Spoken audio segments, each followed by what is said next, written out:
अरे साथियों, जैसा कि हम लोग सभी जान रहे हैं कि आरआरबी ग्रुप डी के लिए न्यू वैकेंसी 2025 में आई हुई है और इस वैकेंसी के लिए ऑनलाइन आवेदन भी शुरू हो चुका है। तो इस वीडियो के अंदर में हम लोग जो कवर करने वाले हैं कि ऑनलाइन रजिस्ट्रेशन का जो डेट होने वाला है वो क्या रहेगा, एज लिमिट क्या होगा, एप्लीकेशन फ़ी क्या रहेगा, एग्ज़ाम पैटर्न क्या होगा और सिलेक्शन प्रोसेस क्या होने वाला। इन सभी चीज़ों को पूरे एक्सप्लेनेशन के माध्यम से पूरे विस्तार से समझते हैं। और आप कौन सा बोर्ड में ऑनलाइन एप्लीकेशन फिल करेंगे ताकि आपकी भी एक सीट निश्चित रूप से फिक्स हो सके। तो इस वीडियो में ये सारे चीज़ों पर हम लोग बात करते हैं, अंत तक बने रहिएगा। तो सबसे पहले तो ये जान लेते हैं कि भारत सरकार रेल मंत्रालय रेलवे भर्ती बोर्ड के द्वारा ये वैकेंसी आया है। CEN नंबर है 08/2024। इसमें विशेष अगर हम लोग बात करें, भारत सरकार रेल मंत्रालय रेलवे भर्ती बोर्ड के द्वारा ये वैकेंसी है। सबसे इम्पोर्टेंट जो है, ऑनलाइन आवेदन करने का जो तिथि है वो 23 जनवरी 2025 से शुरू हो चुकी है, जो कि आप लोगों के लिए ये ऑनलाइन आवेदन जो है, लास्ट डेट की अगर हम लोग बात कर लें, लास्ट डेट जो ऑनलाइन होगा वो होगा रजिस्ट्रेशन। लास्ट डेट रजिस्ट्रेशन का जो डेट है वो है 22 फरवरी 2025 तक। और अगर 22 फरवरी 2025 तक आप ऑनलाइन रजिस्ट्रेशन कर देते हैं तो एप्लीकेशन फ़ी जो है 24 फरवरी 2025 तक आप जमा कर सकते हैं। साथ में अगर आप किसी भी प्रकार के ऑनलाइन आवेदन करने में त्रुटि हो जाती है तो उसको भी सुधार कर सकते हैं। और ये सुधार करने का जो डेट है 25 फरवरी से लेके 6 मार्च तक आप ऑनलाइन के माध्यम से अपने त्रुटि को सुधार कर सकते हैं। ये कुछ इंपॉर्टेंट हो गया, इंपॉर्टेंट डेट्स जो कि ऑनलाइन आवेदन करते टाइम में आप लोग ध्यान रखेंगे कि 23 जनवरी 2025 से ऑनलाइन आवेदन शुरू हो चुका है, जो कि 22 फरवरी 2025 तक रजिस्ट्रेशन कर सकते हैं और 24 फरवरी 2025 तक एप्लीकेशन फ़ी जमा कर सकते हैं। अगर त्रुटि हो जाता है ऑनलाइन आवेदन करते समय में तो उसको करेक्शन करने का जो डेट है वो 25 फरवरी 2025 से लेके 6 मार्च 2025 तक ऑनलाइन के माध्यम से करेक्शन कर सकते हैं। अगर हम लोग बात कर लेते हैं, इसमें प्रारंभिक वेतन जो होगा, वेतन जो आप लोगों को दिया जाएगा प्रारंभिक 18,000 जो है ये बेसिक है। मैट्रिक्स के लेवल 1 के विभिन्न अलग अलग जो पद हैं 18,000 बेसिक है। और इसके अलावा HRA वगैरह मिलेगा, HRA मिलेगा, DA मिलेगा, वो सब कुल मिला के जो भी इंक्लूड होगा वो अलग अलग बोर्ड के अनुसार अलग अलग पेमेंट बनेगा। अगर आयु सीमा की बात करें कि आयु सीमा कितना होना चाहिए, तो 1 जनवरी 2025 को न्यूनतम आयु सीमा 18 वर्ष होना चाहिए और मैक्सिमम 36 वर्ष होना चाहिए। तो इस बीच में अगर आप हैं तो आप निश्चित रूप से इस फॉर्म का ऑनलाइन आवेदन कर सकते हैं। अगर रिक्ति की बात करें, टोटल सभी जोन मिलाकर जो रिक्ति है वो है 32,438 पोस्ट है। तो ध्यान रखिएगा ये पोस्ट 32,438 है।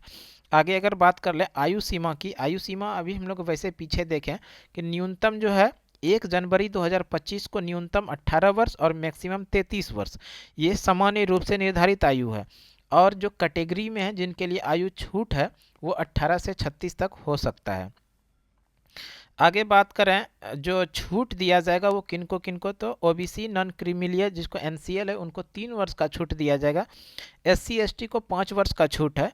उसी तरह भूतपूर्व सैनिक उम्मीदवार जिन्होंने अनुप्रमाणन के पश्चात 6 माह से अधिक की सेवा की है उसके लिए UR EWS के लिए 3 वर्ष, अन्य पिछड़ा वर्ग यानी NCL के लिए 6 वर्ष, SC ST के लिए 8 वर्ष आयु में छूट है। उसी तरह बेंचमार्क दिव्यांगता वाले उम्मीदवार यानी PWD के लिए UR EWS के लिए 10 वर्ष का छूट है, अन्य पिछड़ा वर्ग NCL के लिए 13 वर्ष का छूट है, SC ST के लिए 15 वर्ष का छूट है। और आगे देखिए क्या है, नंबर 5 में है वे उम्मीदवार जो रेलवे कर्मचारी के रूप में ग्रुप C और ग्रुप D में कार्यरत हैं, रेलवे के न्यूनतम 3 वर्ष की सेवा निरंतर अथवा खंडित भाग में 7 आकस्मिक श्रमिक एवं एवजी के कार्य कर रहे हैं, उनके लिए UR और EWS में 40 वर्ष और अन्य पिछड़ा वर्ग में 43 वर्ष और SC ST 45 वर्ष की आयु तक वो इस फॉर्म को फिलअप कर सकते हैं। आगे क्या है, रेलवे संस्थान के अर्धसैनिक कार्यालय जैसे रेलवे कैंटीन, कोऑपरेटिव सोसाइटी संस्थानों से काम करने वाले उम्मीदवार, यानी कि आप रेलवे के किसी अर्ध प्रशासनिक कार्यालय में काम करते हैं और इस फॉर्म को भरना चाहते तो सेवा की अवधि तक या 5 वर्ष तक जो भी काम कर, यानी कि आपका जो भी उम्र है उस उम्र में इस फॉर्म को ऑनलाइन आवेदन कर सकते हैं। आगे बात करें, आगे है उम्मीदवार जिन की जन्म तिथि नीचे दी गई तिथियों के बीच में होना चाहिए। कौन भर सकते हैं? तो 1836 आयु वर्ग है, यूआर के लिए जिनका जन्म की 2 जनवरी 1989 के बाद हुआ है, और उसी तरह से ओबीसी नॉन क्रीमी लेयर की बात करें जिसमें कि 2 जनवरी 1986 के बाद जिनका जन्म हुआ वो भर सकते हैं। उसी तरह एससी एसटी की बात करें तो एससी एसटी में 2 जनवरी 1984 के बाद जिनका जन्म हुआ या इस डेट में भी हुआ है तो वो भी फिल कर सकते हैं।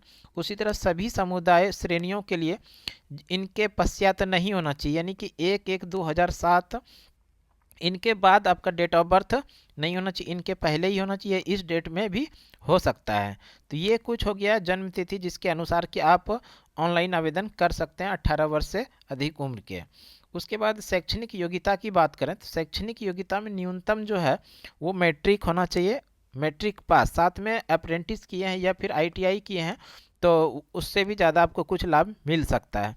साथ में परीक्षा शुल्क की बात करें तो परीक्षा शुल्क जो है, परीक्षा शुल्क जनरल और ओबीसी उम्मीदवार के लिए जो सीबीटी परीक्षा में बैठेंगे उनके लिए 500 रुपया, और अगर आप परीक्षा में सम्मिलित होते हैं तो 400 रुपया की राशि पर लागू बैंक शुल्क काटकर शेष आपके खाते में वापस कर दी जाएगी। यानी आपको अभी पेमेंट करना है 400 और आप सीबीटी एग्ज़ाम में बैठते हैं तो 400 रुपया आपको वापस कर दिया जाएगा। इस 400 में जो भी आपका बैंक का जो टैक्स होगा, चार्ज होगा, उसको काट करके वापस कर दिया जाएगा। उसी तरह बात कर लें पीडब्ल्यूडी, महिला, ट्रांसजेंडर, भूतपूर्व सैनिक उम्मीदवार और एससी एसटी अल्पसंख्यक समुदाय, आर्थिक रूप से पिछड़ा वर्ग, ईबीसी संबंधित उम्मीदवारों के लिए इनके लिए 250 रुपया है, जिसमें से कि 250 अगर आप परीक्षा हॉल में बैठते हैं, परीक्षा सीबीटी में परीक्षा में बैठते 250 रुपया में से शेष राशि यानी 250 में से सीबीटी में सम्मिलित होने पर 250 यथा लागू बैंक प्रभार काटकर यानी कि पूरा का पूरा 250 वापस कर लिया जाएगा।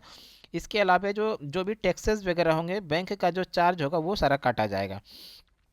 आगे इसमें विशेष रूप से बात करते हैं भर्ती की प्रक्रिया, किस तरह से इस एग्ज़ाम को क्वालिफाई करके इसमें आप जॉब पा सकते हैं। तो उसके लिए सबसे पहले तो आपको होगा सीबीटी एग्ज़ाम जो होगा, उसके बाद शारीरिक दक्षता परीक्षा जो पीईटी होगा, फिजिकल जिसको बोलेंगे, उसके बाद डीवी होगा, डीवी यानी कि दस्तावेज सत्यापन, उसके बाद चिकित्सा जांच होगा, इसके बाद आपका मेरिट बनाया जाएगा, उस मेरिट में अगर आपका नाम आता है तो फाइनल रूप से सेलेक्ट है और उस जोन के अंदर आपको वर्क दिया जाएगा।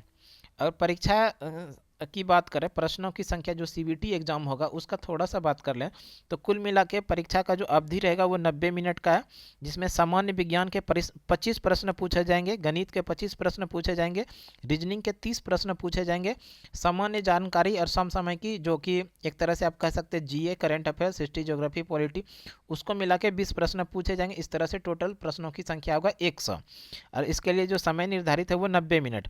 अगर गलत अंक करते हैं तो 1/3 अंक आपका काट भी ली जाएगी, यानी कि 0.33% एक गलती करने के बाद निगेटिव मार्किंग का प्रावधान है।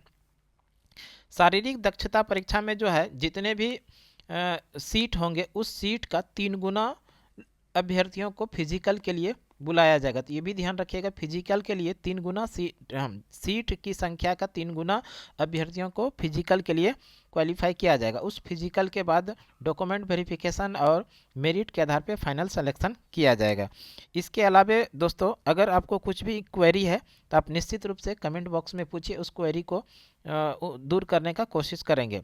हम एक दिन आप लोगों के लिए सेपरेट वीडियो लाएंगे और एग्जामिनेशन का जो पैटर्न है, क्या क्या प्रश्न पूछा जाएगा एग्जामिनेशन में, उसको हम बताएंगे इसी यूट्यूब चैनल के माध्यम से।